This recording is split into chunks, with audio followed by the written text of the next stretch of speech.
नमस्कार साथियों, खबर समय जगत में आपका स्वागत है।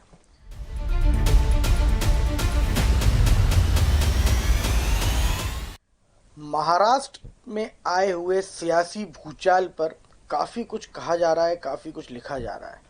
हम बात करेंगे एक अलग एंगल से, लेकिन उसके पहले अभी तत्काल की अपडेट। संजय राउत की चुनौती के बाद संजय राउत ने चुनौती दी है एकनाथ शिंदे को कि सामने आकर बात करें। ये सुनते ही 50 मिनट के अंदर गुवाहाटी से एकनाथ शिंदे मुंबई के लिए रवाना हो गए हैं। अब मुंबई जाकर क्या बात होगी ये तो पता चलेगा।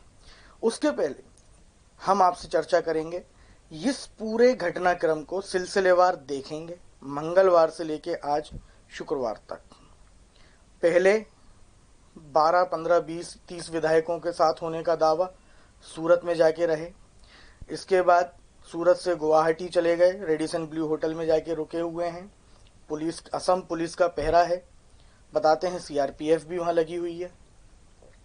ठीक है, सुरक्षा बहुत जरूरी है, सब माननीय है। इस बीच महाराष्ट्र से उद्धव ठाकरे के संदेशवाहक बन के एक दल जाता है, एमएलसी, कुछ विधायक उसमें होते हैं। वो वहां से वापस आते हैं। एकनाथ शिंदे से क्या बातचीत हुई ये उद्धव को बताते हैं। अगले दिन जाकर वे एकनाथ शिंदे के गुट में शामिल हो जाते हैं। मंगलवार से रोज ये सिलसिला चल रहा है, कभी 2 विधायक, कभी 3 विधायक। शुक्रवार सुबह भी आज ये सूचना आई कि 2 विधायक या 3 विधायक फिर जा रहे हैं। कल गुरुवार को 2 विधायक और एक एमएलसी एकनाथ शिंदे गुट में शामिल हुए हैं। ये एमएलसी वही हैं जो उद्धव ठाकरे का दूत बन के गए थे, राजेश पाठक। अब ऐसे में सवाल ये उठता है कि इस पूरे स्क्रिप्ट का स्क्रिप्ट राइटर कौन है? कहीं उद्धव ठाकरे ही तो नहीं?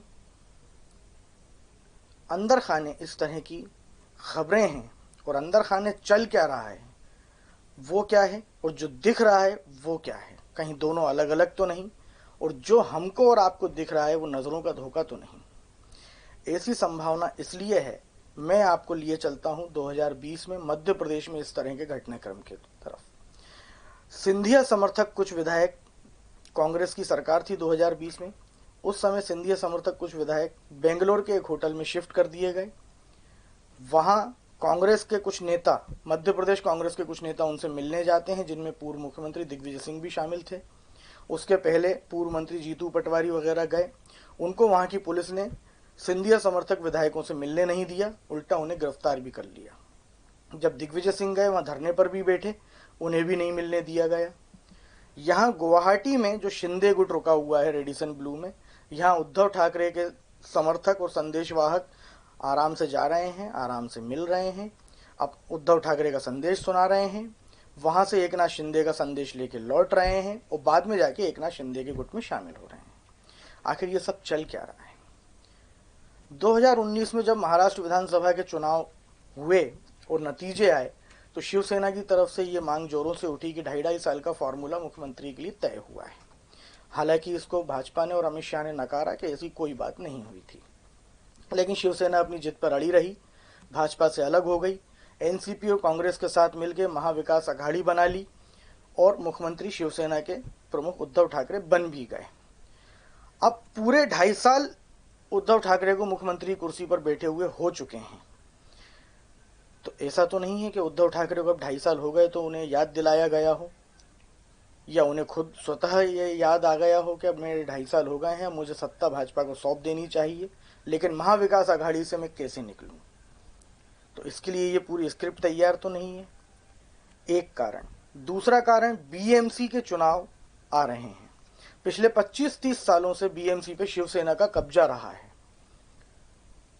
ऐसे में बीते कुछ दिनों में जो घटनाएं देखने में आई हैं, हनुमान चालीसा का विरोध और भी कई इस तरह की चीजें, जिससे शिवसेना की छवि हिंदू विरोधी की बनी है, विचारधारा से समझौता करने की एक छवि शिवसेना की कहीं ना कहीं देश में गई है। तो ऐसा तो नहीं है शिवसेना अपनी उस छवि से वापस बाहर आना चाहती है कि नहीं नहीं हम तो वही उसी अपने विचारधारा पे कायम है, उन्हें बीएमसी जाने का डर सता रहा हो, इसलिए ये सब स्क्रिप्ट तैयार की गई है।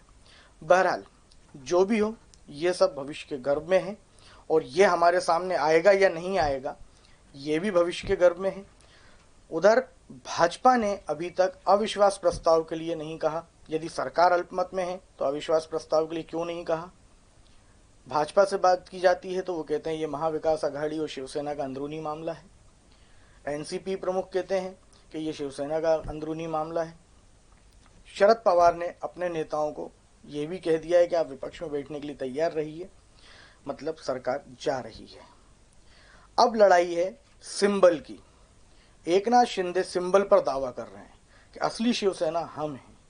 39 शिवसेना के और 14 निर्दलीय विधायक 53 विधायकों के समर्थन का दावा एकनाथ शिंदे कर रहे हैं और उनकी शर्त सिर्फ एक ही है कि भाजपा के साथ मिलकर सरकार बनाइए, और कोई शर्त नहीं है इसके अलावा।